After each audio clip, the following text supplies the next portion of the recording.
Okay, what we learned so far in Perek is talking about the Midas HaMalchus, which is the final, midah of HaKadosh Baruch Hu, but the final goal of the whole creation. The purpose of creation is Malchus. You can't put Malchus on the same level as Netzach, Hoid, Yisoid, or Chesed, Glory, Tiferes, because all of those are lenses of how the Or Pashut comes into the Bria. But when you talk about Malchus, you're talking about the Bria Gufa. This is the Kli Kibul. So you can't, it's a midah veina midah. That's a lashon of the Zohar. Midah veina midah. It's not really a midah of Malchus because it's the Malchus is the Kli which holds everything, and that's the pshat in the Zohar, which says that Malchus leis le'megar me'klum.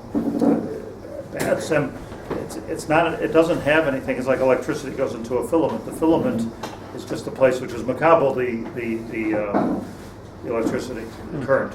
So the leis le'megar me'klum. In fact, the less that's there, the better it is, because the less that's there. I mentioned from Rabbi Moshe, such a powerful idea. Just one of the ideas that you learn as a kid, and it sticks in your mind, and actually is life altering. The idea of Rabbi Moshe that if anybody that ruchnius, that a person is like a kli to be makabel, and if anybody would have the anivus of Moshe Rabbeinu, they could have the Torah of Moshe Rabbeinu. It's meaning. And he explains, this is his explanation on mine, that the thinner the kli, the more mayim you could put into the kli. So Moshe Rabbeinu, since he was the Anav Mikol Adam, so he was able to have more Torah than more Nevuah than anybody else. But that idea is the idea of Malchus. Malchus is leis le'migar me'klum, even though Reb Chaim says leis le'migar me means of the Shechina. But the answer to that question is, right? That was your question, right? The answer to the question is that it's supposed to be leis le'migar me'klum. Meaning the idea is that the kli of this world, our lives, our homes, our communities, is leis le'migar me'klum, that it's all open for our Kodesh Baruch Hu's Malchus. However, since we have free choice, we can stick our own stuff in there. Just like to use my mashal, which is on a low level because it's a level I can understand, just like a driver is using the President of the United States' car to do his errands. He can. He can. But it's kind of weird. So it's a lack of not just loyalty, but it's a lack of complete hispatalos to Kodesh Baruch Hu. So it's supposed to be leis le'migar me'klum. So therefore, Moshe Rabbeinu, if he would have had a little bit of gaiva like we have, that would have been a thicker kli. And it's supposed to be completely void, completely empty for being makabel HaKadosh Baruch Hu. So therefore we learned that when a person who's skula nifla l'tefillah, when a person davens, practical thing, when a person davens, if they daven for themselves, so mi yamid l'fanecha badin, who knows, you could be zocha, you can't be zocha, what are you davening for yourself? But if you daven with complete hispatlos and a complete hispashtus, what does that mean? That you're not davening for anything less. You could be davening for more, but I'm davening for it for Kvod Hashem. So if I'm saying, HaKadosh Baruch Hu, Ribbono Shel Olam, how am I supposed to give tzedakah and support Torah if you don't give me parnasa? So I'm saying like let's say I'm a day trader. Like how can I make my boss money if you don't give me $100,000 at the beginning of the day to trade? Like I need to be able to trade. Otherwise, what am I supposed to do? I'm sitting Yoshe Batel. If I'm misbayish to ask for the cash to trade with, so I'm a shaita, because that's exactly what my boss wants me to do. He wants me to make money for him. So it takes money to make money. So it's impossible to do it. So this is a derech of tefillah, which is, I don't even want to say it's like the derech of tzaddikim. It's a derech that works. We learned last night that in the Kavel Hashem Chazak V'Ametz Libecha, that the pshat is the Gemara says if you daven and you're not answered, mashma that you're supposed to be answered. You're supposed to be answered. So if you're not answered, there's a kushya. Like why aren't I answered? The answer is Chazak v'yamitzlibecha v'kavel Hashem, daven again and again and again. Right? This is contrary to how many people think of tefillah, because we rationalize that we're not answered, then we're not even supposed to be answered with our tefillah. It's not true. Kavel, this is clear in the Gemara. Kavel Hashem daven. If you're not answered, you have a shayla. Why wasn't I answered? The answer is Chazak v'yamitzlibecha v'kavel Hashem. What's the Chazak v'yamitzlibecha? Chazak v'yamitzlibecha is strengthen your kli. In other words, you obviously have too much of yourself involved in your kli, and that's perhaps why you're not being answered. You're asking to daven to my husband, you're going to give me parnasa, I deserve parnasa, I do so many nice things, I'm such a good person, why aren't you giving me parnasa? So it's a derech of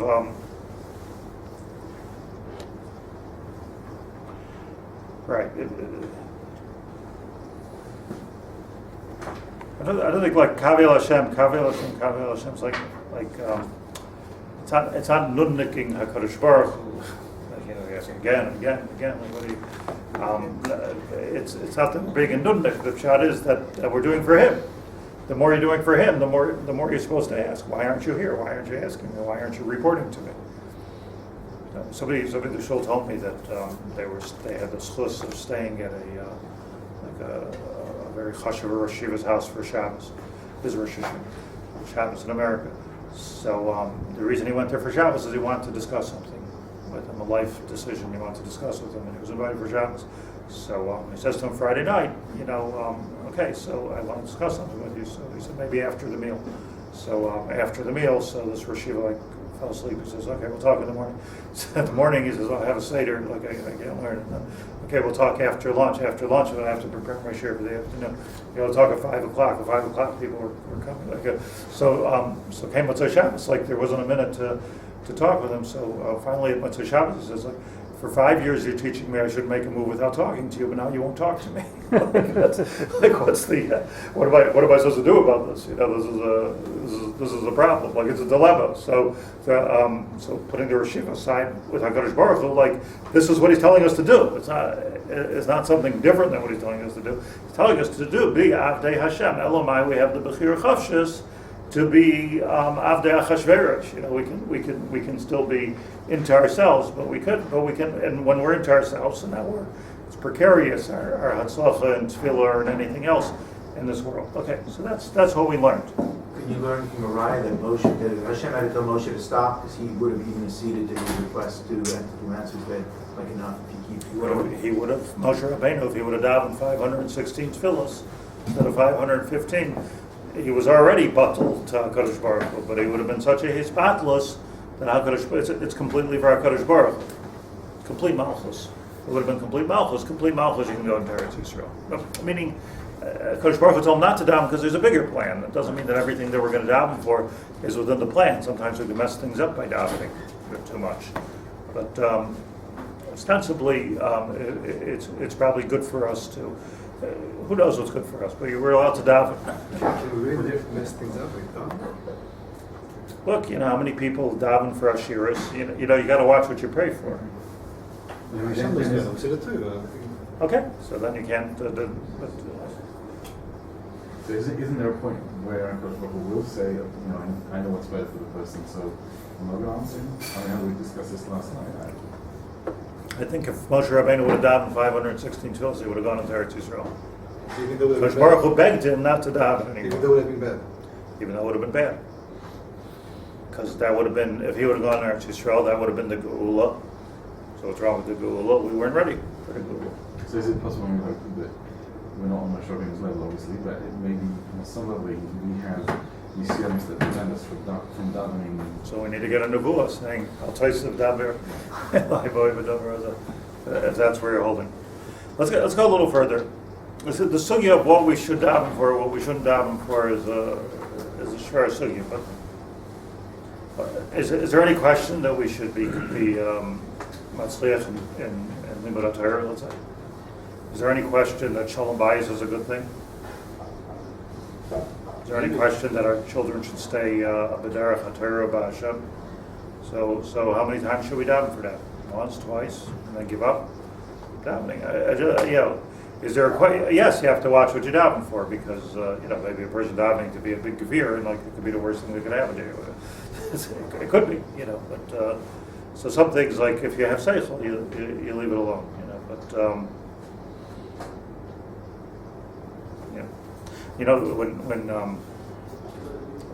when Ben Gurion came to the Chazon Ish, an unknown story I will tell you.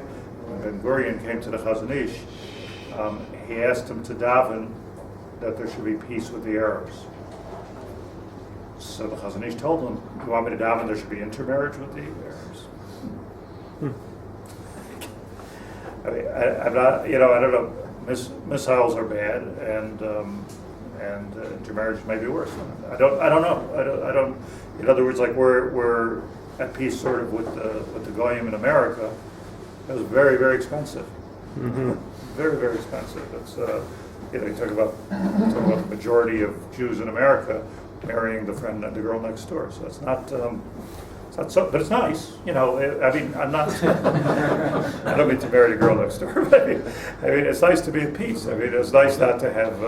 It would be nice. I would love to. Take a ride through, Syria or Jordan with my window open and look at all the old places and see Pumbedisa and Nardoi and Bavel. I would love to go to Iran. But bulldozer less. If you're supposed to be completely patat Hashem, maybe you shouldn't daven for anything, and you should say whatever Hashem you want from me. But the davening is an exercise in Malchus. If you don't daven, then you're never going to get there. No, he's not saying. He's not saying that. Daven Hashem, but you He's say saying, "Daven, give me a muna." That Well, whatever okay, you whatever want. it is The for me. Mishnah Berurah says that you should daven for whatever you want, and you should add in your Shema Koleinu a t'nai, saying that if it's good for me, give this to me. Now, what do you need a t'nai for? I mean, if it's not good for you, HaKadosh Baruch Hu is not going to give it to you. Mashma not, he will give it. That's it. I'm a Raya from the Mishnah Berurah that if you don't say, why do you have to say it's tonight? Obviously, it's implicit. Like obviously, you're not going to do something that's not good. Yeah, that's not true. That's not true. Right? B'derech she'adam roitz aleilah. Chasadim tov. Hmm? Chasadim lo tov. Chasadim tov. Maybe is it wrong? V'chulu. But the Mishnah Berurah is before. Daven on a tonight. Is it a wrong touch to say there needs to be a limit on how much we daven for bakashas for ourselves, as opposed to no limit on how much we daven for kirva and yira and things to HaKadosh Baruch Hu? It's davening for ruchnius. Yeah. That's what I'm saying. What can be bad? What What can be bad? Give me a munah. Give me your shemayim. Give me a. Don't we daven? I mean, like we say, Birchas HaChodesh, a whole tzibur together, right? Chaim shtehei banu avos Torah, your shemayim. We're not saying Allah tonight, like because it's all ruchnius. L'chayra, it's mostly ruchnius. I'm saying this davening, this business of davening and vekas and his hoidedus or whatever you want to call it. There is no limit when it Yeah, but I'll tell you what the problem with this Darren was always bothering me about. It was like it's such a fine line between gashmius and ruchnius, and especially if you're into the midas hamalchus. But shalom bay is that gashmius or ruchnius? Why are you looking at me like? Everything should be turned to It's l'chayra. I mean, money to me, money is davening for ruchnius. I'm just personally, I don't have any with money. I don't know. Like I don't like money. I don't need money. But you want to be able to do good things with your life. You want to support your family. You want to, you want to be able to do things to help the community. You want to do things, so you need money. Build a shul. Yeah, build a shul. Yeah, no, you need money. Like I need money to operate. I need money. You can't ask me to go someplace and not put gas in my car. Like I need. It's a tzarech of Malchus. That's all. So what I'm saying is, if it's a tzarech of Malchus, everything's ruchnius. What if it's bad? So that's where the Tanai comes in. I don't know if you can make a chiluk between Yashir. I did see that, I think it's the Apta Rebbe writes, that you can make a chiluk between davening for yourself and davening for others. So when you daven for yourself, there's the Tanai, and it might not be good. Davening for others, I'm not sure exactly how to work out the lumdus of this, but davening for others is all the way. Like it's all the way, because it's certainly not selfish. So it's certainly Malchus, so it'll only be good, and you can assume, I presume, that HaKadosh Baruch Hu will only do what's good. But you can daven, it's the idea of going to tzaddik to down. Let's go a little further. Od Shnia, here's a second point. Pirshu b'sefer HaZayar. V'hi chashuva mod. This is Mevorsh in the Zayar. It's in Parshas Vayakhel. And that is another midah of Malchus, how we can incorporate Malchus into our lives. Yigle mimakom lamakom l'shem shemayim. This is pretty intense. Yigle mimakom lamakom l'shem shemayim. Uvazeh yeyasa merkava el Shechina hagoyla v'yidama atzmai. And he should imagine to himself, Hare ani golisi v'hare klei tashmishi imi. When I travel, what is saying? A person, the Zohar recommends that a person puts themselves in Golus. Let's not get too far with this. I want to say it should be your shot or something. I was like this is like such an interesting thing. Like the Vilna Gaon, and many tzaddikim, the Vilna Gaon was famous for self-imposed exiles. He would disappear, literally disappear, and go into a Galus. Now, what did he do? Incognito. What did he do with these Golias? Avodas Hashem. Okay, what was the Avodas Hashem? So, apparently, it was a kiyum of the Zohar. That the Zohar says that that Malchus is yigala mimakom lamakom l'shem shemayim, ubezeh, and by doing this, l'shem shemayim. In other words, not like I like to travel. I'm going to Golus. I'm going to travel Europe. Because then you are, let me try my translation, you're commiserating with the Shechinah. You should imagine to yourself, Hare ani golisi, at least when I go and I travel, Hare klei tashmishimi, I take my clothes, I take my suitcase, I take my towels and so on. Ma yaseh kvoid gavoya, what about Hashem? Shegolsa Shechina v'cheila einoim ha'kadosh baruch hu Shechinta Galusa, and he takes nothing with him. Shachasru b'sibas haGolus, because of Golus. This is a pretty wild, idea, but I just want to try to be Makarv Elas Eichel over here. That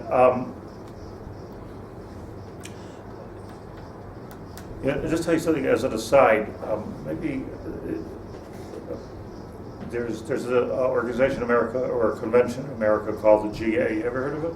General Assembly. So who goes to the GA? It's like maybe 5,000 people. Who goes to it's like, go to convention for non-from people. So who goes to the GA? Like every federation director, every JNF leader, all those guys, all the Machers go to the GA. And they learn about the Jewish people. Nice, it's a good thing. So they go, they have speeches and speeches and speeches. Usually the Prime Minister of Israel goes to the GA.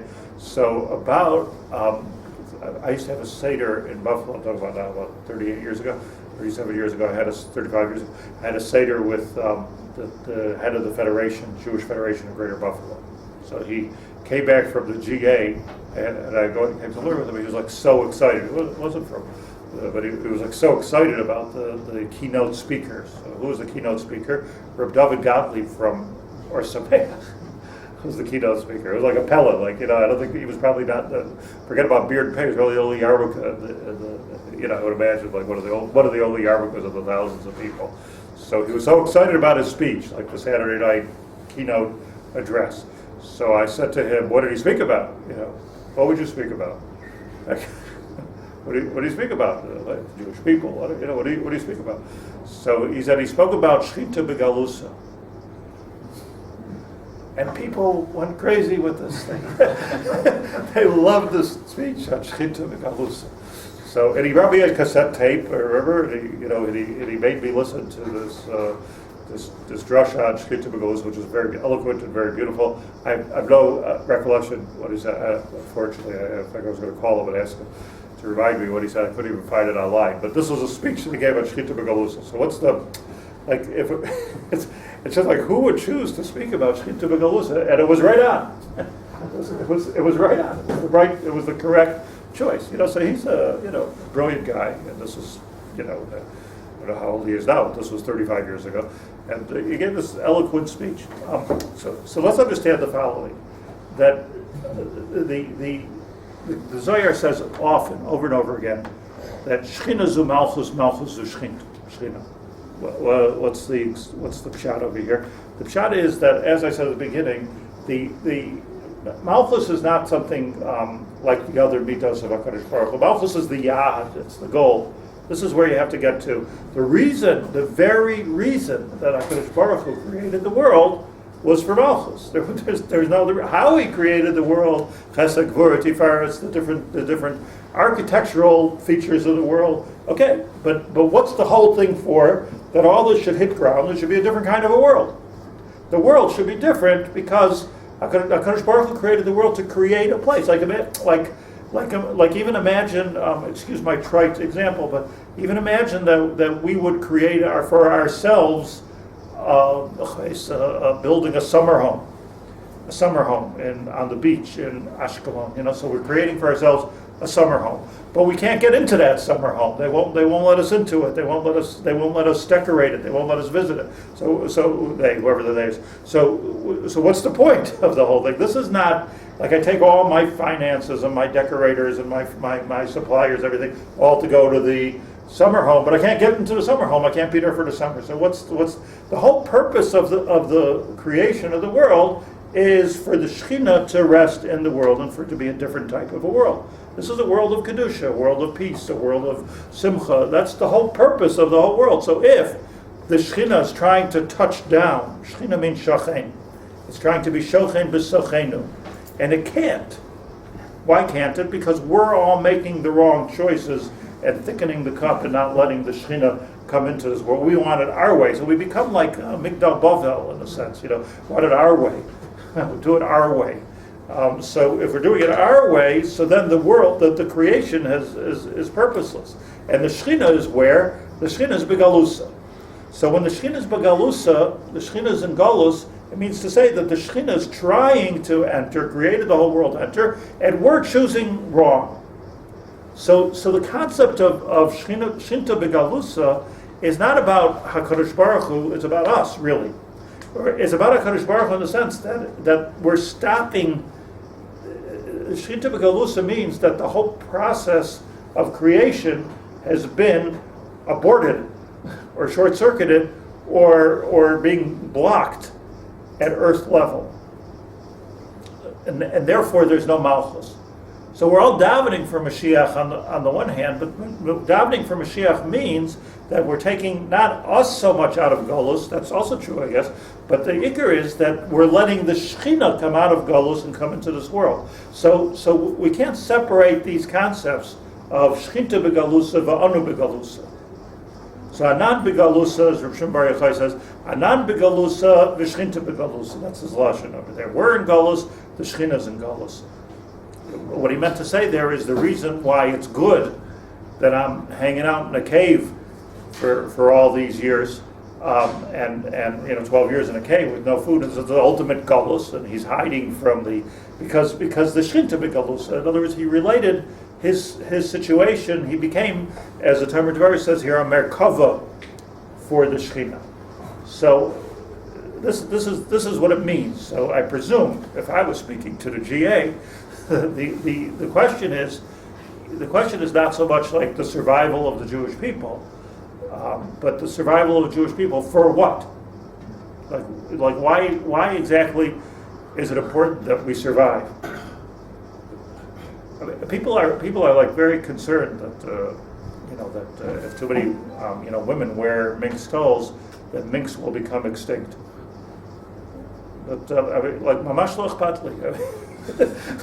So minks will be extinct. So there won't be any minks in the world. It's not going to change anybody's quality. Maybe so we're in the ecosystem. Not something that anybody's going to something becomes extinct. It becomes extinct. So the Jewish people become extinct. They become extinct. So vayesh.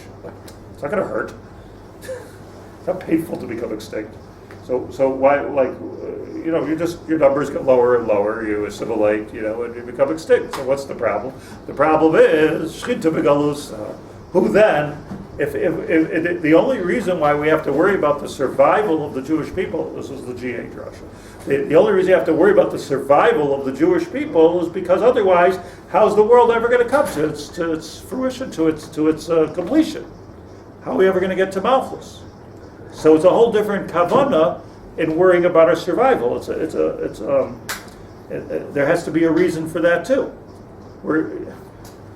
So otherwise, like you're in a plane and you're circling, and you're never landing. You never get to your yacht. Even if you're in business class, it's a pain in the neck. Like you want to land already. So the Shechina, the Galus. So now let's take this to the next step. So what am I? I'm sorry. Rabbi, it's fine to say that Malchus is the ikar of why we're living here. But if you fill this room with tzaddikim, holy rabbis, how many definitions of Malchus would you get? Malchus on this earth. As many as there are people. Yeah. I mean, I'm not sure exactly what you're asking, but we did fill this room with tzaddikim. In other words, is it a real goal, Malchus, or is it another fragmentation? Let me say something. Malchus doesn't mean everybody's the same.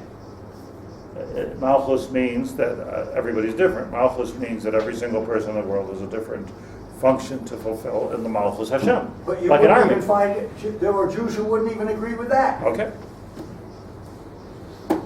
That's your definition. Yes. So, what does it help? So now we're saying that the Vilna Gaon went into Golus. Shechinah beGalus, the Vilna Gaon went into Golus. I want to. Do you know that there was a minhag? This is the Ramak, who Tomer Devorah brings in one of his svarim. He was a Talmud. Rabbi Moshe Cordovero in Sfas was a Talmud of the Arizal and Rav Shlomo Alkabetz, that's the Makubal who wrote the L'Chadoidi, and the Alshich HaKadosh, and the Beis Yosef Karo. Yeah, like good Rabbi. A good Rabbi. So he writes that he writes in one of his svarim that the minhag in Chodesh Elul was that the whole Chavraya Kadisha, as he calls them, and all his Rabbeim and the Talmidim, which he was one of the Talmidim, the star pupil, but one of the Talmidim. He started off, by the way, being the Rebbe of the Arizal. With the Ari, when the Ramak was nifter, so the Ari said a hesped on him. He said, Rebbe, you murdered. We have the lashon of the, but he ended up being a Talmud of the Arizal. Arizal was unbelievable. Like at 30-something years, what he was able to be basik, just like an unbelievable thing. But anyway, so the Ravak writes that in Elul, the entire Chavraya Kadisha would not wear shoes, and they would go yachaf into the fields. You know, we know these fields surrounding Tzfas. You know, they would go out to the fields, and without shoes, they would go yechefim. Shir HaShirim says, "Mini raglech." Miyachef, right? Mini raglech miyachef. They want to be Mekayim, that pasuk. So, and he writes that this was their hanhaga of learning, and they had during Elul unbelievable giluyim in Torah. What's the what does it mean? Like they became a bunch of hippies. They walking around yachef. So I think the Hezbollah is this. I once explained it this way, that you see that the first encounter that Moshe Rabbeinu had with HaKadosh Baruch Hu at the Snet, the burning bush, during the first encounter, the first words of the encounter, meaning the first words that Hashem said to Moshe, was Shal na'alecha me'araglecha, take off your shoes. He was a Midyan. I mean, maybe he was in Har Sinai. I don't know, but he wasn't in Yerushalayim. It wasn't in the Malchus HaMikdash. Besides for the Pella, like, why is this like bothering HaKadosh Baruch Hu? Take off your shoes. You don't put on a yarmulke. Wear talis when you're talking to me. Vayaster Moshe Pana, that might be Seitachan. Shal na'alecha me'araglecha. It's mashma, sort of, where do we find this idea of Shal na'alecha? We find Avelus, person can't wear shoes, but Avelus during Shiva. Lahavdil Koyin, doesn't wear shoes. When he's Oil L'Duchen. What is the sugya? Chalitza. Chalutza now. What's this idea of removing shoes? The simple shot. I mean, there's so much Kabbalah in Nalayim and the Nal and Rabbi Yochanan Asandler and so many kavanas here. But I just want to say something very pasha, which I mentioned before, that when you're wearing shoes, so you are personally, the bottom of the feet are very sensitive, and you're very insulated from the entire environment around you. Meaning, like when you're wearing shoes in the desert, you don't feel the hot sand. That's why I wear them. You don't feel the stones. You don't feel you don't feel the little animals that could be biting at you. You're wearing shoes. You're insulated. Kal v'chomer, like the shoes that we wear. Like if you're wearing super Nike, like that, you don't feel anything. You don't feel anything, which is good. Shoes are a good thing. Yimkar, the word says, Yimkar adam kol b'sheish le v'yikna right nalayim l'ragla. You got to sell everything to have shoes. So imagine a person walking around, sold his shirt, sold his suit, sold his pants, but they got shoes. So that's the surah of that kibar.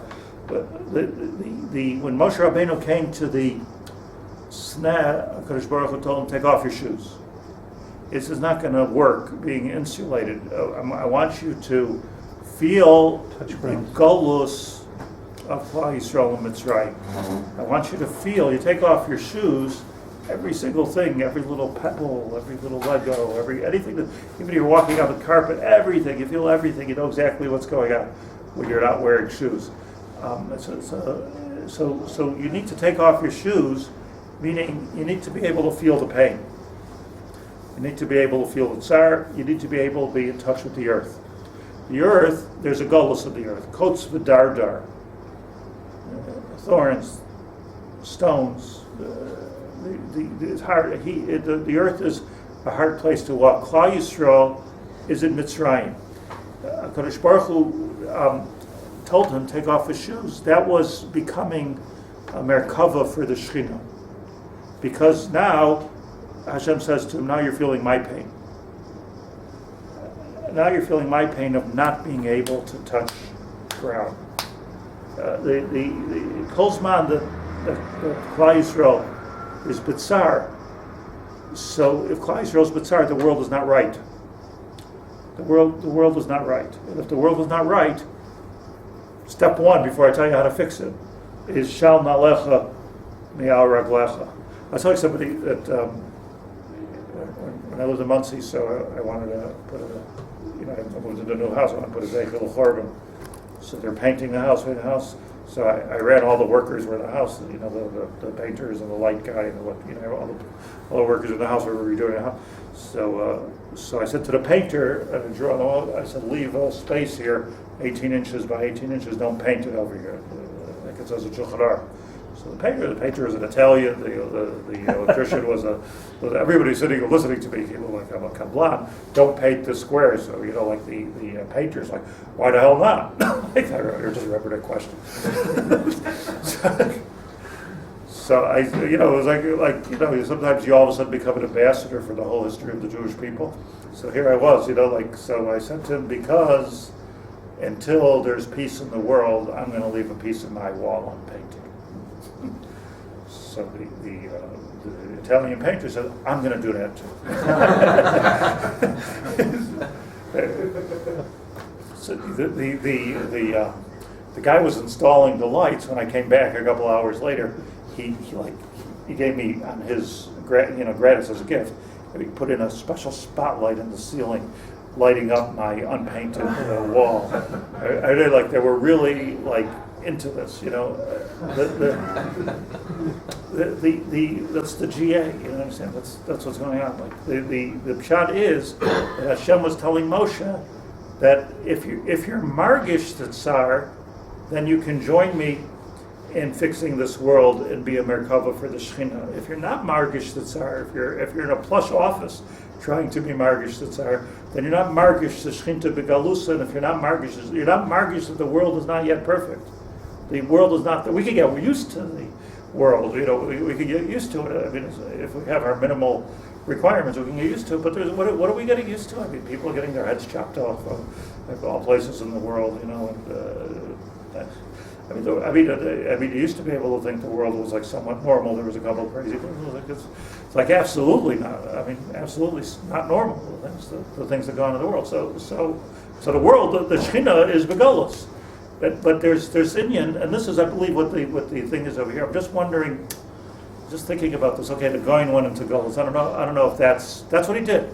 He went into Golus to be Margish the Tzara Shechina, and the Mekubalim went out into the fields barefoot to be Margish the Tzara Shechina. So it was like the mice of the Sneh. It was the mice of the Sneh in the mountains of Meron, learning exactly like the Giluyim of HaKadosh Baruch Hu. So I'm just wondering, like, practically, like, is there such a thing as being Margish the Tsar? Like, how do you do that? Like, how are we Margish the Tsar of the Shechina to have the kind of Giluyim? You know, I don't know how many of you were here, but on Friday night I mentioned, it was a Friday night, Shabbos morning, I mentioned that the Gabbai, the Heisler of the, excuse me for my repetition, but if you weren't here, that from Bnei Brak there's an old Jew by the name of Rabbi Heisler. So he was the Gabbai of Rav Shach for 30, 40 years.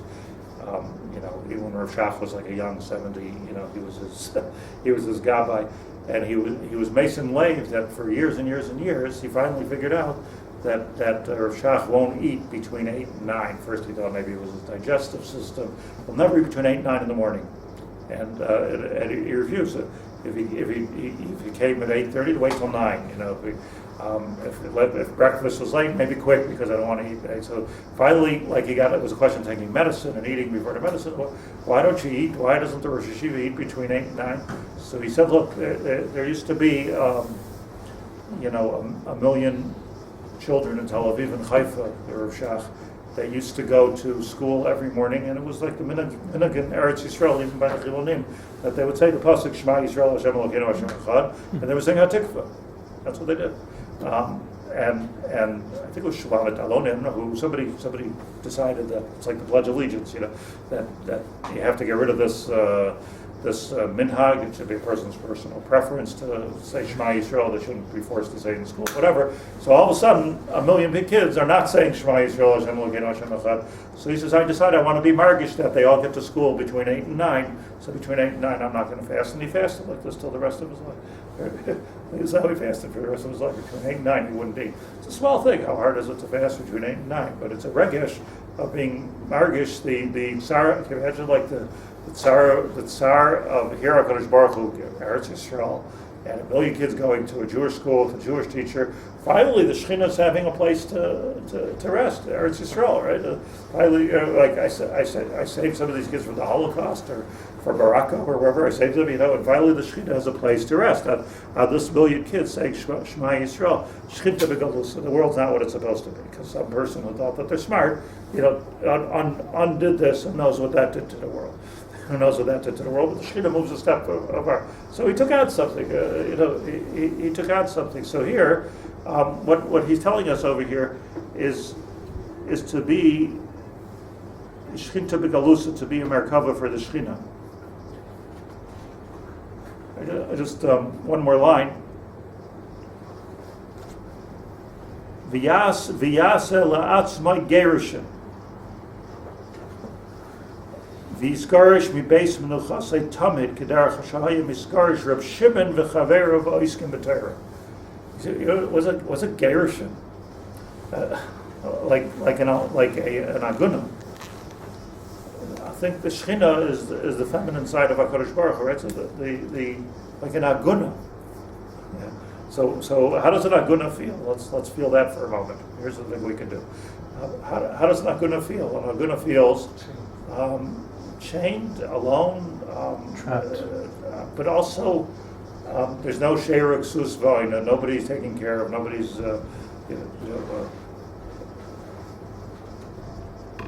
Yesterday, a Grusha who was married to I'm not getting well, whose fault taught this. I'm just saying, a Grusha who was became estranged from her husband, and the way it worked, she lost her bituach lumi, she lost her a lot of things that the people get, like she lost it. So she had a pretty well-to-do husband, so she asked me if I could figure out how to help her put together 100 shekel a month so that she could get. So I think like 100 shekel. I mean, I'm no rich person, but I mean 100 shekel. Like you go buy pizza, it's 100 shekel. I mean, what's 100 shekel a month? But she was struggling for this 100 shekel a month. It's like that's the matzav. This was a matzav of aguna. There's a matzav of grusha.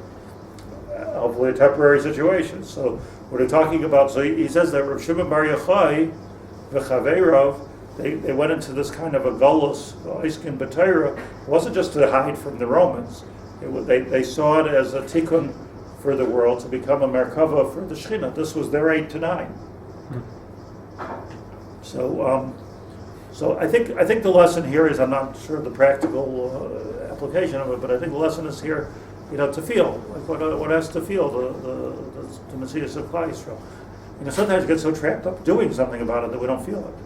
So you become like a macher, so then you go to the GA convention, and okay, what are we going to do for the Jewish people?